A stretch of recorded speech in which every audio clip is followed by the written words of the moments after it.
What's up guys, Barry Gaming here, back with some more AFK Journey, and today you guys can see we are in the Ravaged realm. We are in these endless game modes, and we're going to go over every single day what the best teams are and the team compositions you want to go for if you're going for high rank. Now, of course, we've been AFK for a while. We don't have everything maxed out like we used to.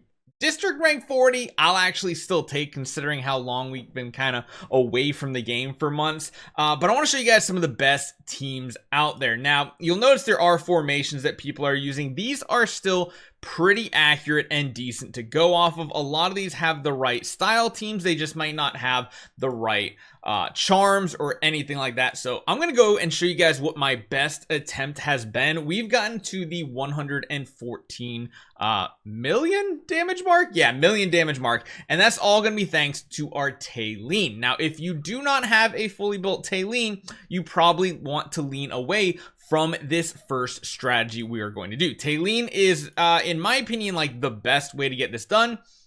And if you are running Taylene, you're going to use you're actually going to use an artifact that you don't normally use, and that is the Sanctum spell, aka the first one you unlock in the season. That is a pure healing spell that is going to be helping her stay up so she doesn't have to revive as much. And what I found best is putting Ludovic on this team for some additional healing. Now, of course, we have the typical Niru, we have the Valka, and we have the Bonnie. Those three are pretty much guaranteed in this lineup every single time. And of course, the ultimate power that you're going to be doing is based on what your faction talents are. If you are really going every single day to push your power, you're going to want to reset your faction talents and make sure you're investing in that faction's talent the most for the additional stats. For me, I'm not that into it to really min-max this like a crazy amount, but this team right here is really good. Please note, you don't need to use Ludovic here. There are some other substitute heroes you can use. You can use heroes like Hodgkin in this slot. You can use heroes like Cessia. You can also use Carolina. Carolina might be one you guys have built up. I just don't have the charm setups on them exactly how I want. So they're not going to be doing as great of damage as we want, whereas we got heroes like Shamira. We have the correct charms we want. That's definitely something we want there. And that really comes down to what matters most for these setups here. So this is going to be our main lineup right here. Again, this is the flex spot. You can kind of be pretty flexible with this. If for some reason you don't have Taylene, essentially what you're going to do is you're going to take Ludovic out, and you're going to take her out, and you're basically going to slot in 2 additional damage dealers. So you're going to put in like a Bonnie, Cessia, and Carolina. Or, you know, you can throw Hodgkin in here too. That is another decent option here. The second lineup is also pretty strict. Number one, you're always going to want to have your Thorn in front of your Shamira. If you don't have Shamira, this strategy is going to kind of fall apart. You really do need Shamira to make some progression here. Even if it's like a single copy, this is kind of the way you need to do it, and it's the way you need to run it. Again, this spot over here where you see our current Cessia, this is going to be a flex spot for you. So again, you can run Carolina in this spot. You can run Hodgkin, and I think actually Hodgkin was my best outcome here just because of the investment I have in these heroes. You can even put, which is weird enough, I've had an attempt that did very similar damage with Callan in here too. So this is a very flexible one, and this one you are definitely going to want to be running the harmonic spell. This is the one you want to go with. I have seen some people, what's the name of the other one?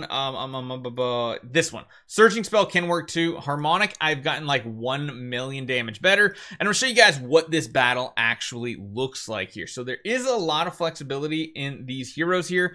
But again, this main strategy on the first boss is going to have to do with the Taylene. And I do, again, you don't need to put Ludovic in here. Taylene is going to die quite often. Watch the heal come out right here from our artifact, that nice big circle. That's going to keep Taylene using her ultimate ability here. She will eventually die. It's pretty much impossible, I feel like, to keep this hero alive the full time, just because that right there, that huge burst damage is crazy, and you'll see it is a losing battle. It really comes down to where Ludovic's AoE healing is going, because sometimes it does have to go to the front line to keep those heroes alive right up by the boss, and then other times it'll pop back down. It really just depends on the RNG of it and how everything works out. You can see the second Taylene uses that ultimate there, her health is going to start really dipping when she loses all of her energy, because she's converting her HP into additional damage. You can see right there that big volley once again, that takes her down. But having Ludovic on this team does mean that she revives faster, and you can see Nero did go down, so he is his now shadow form from the revive. And you can see right there, we got about almost 60 billion on, or yeah, 60 billion. Yeah, billion damage, not million, right there alone. So Hodgkin is going to be a solid damage dealer here as well. His illusions are not going to survive the entirety of this battle. They will eventually go down to these AoE bursts, because you have to remember, there is no healing on these teams here. So that's something to be prepared for. It's not going to be coming out. Now, Thorin and Shamira, they're not going to have a problem living through this at all.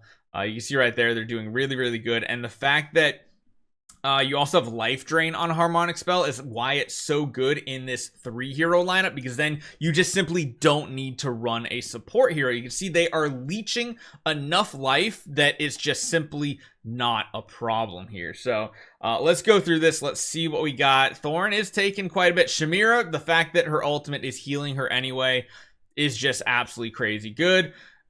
This one, we need to get what? Another 10 billion damage before the end of this, I think, to try to set a new record.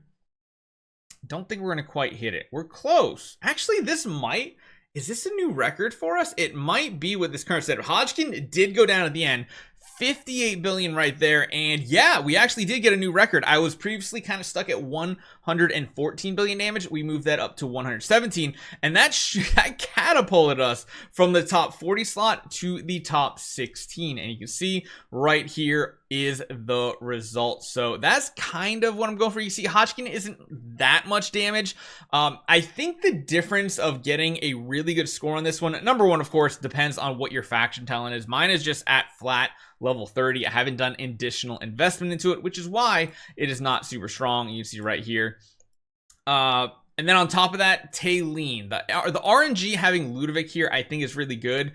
I have seen people use Ludovic in the secondary lineup. So on team 2, instead of having Hodgkin, having Ludovic in there. And that way Ludovic is basically just healing the Thorin in the front row the entire time. You see, even my Thorin setup is not great. I'm missing a lot of magic charms because I took so much time out when magic charms were important to farm.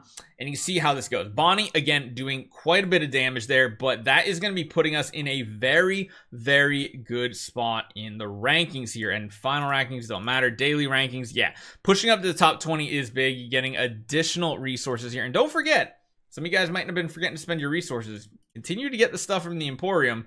That's going to be really good stuff between Stellar Crystals and that Temporal Essence. So let me know what you guys think. Let me know what teams or variations you guys are using for this game mode, because hey, the more information we have sharing around, the better. I'll see you guys next time.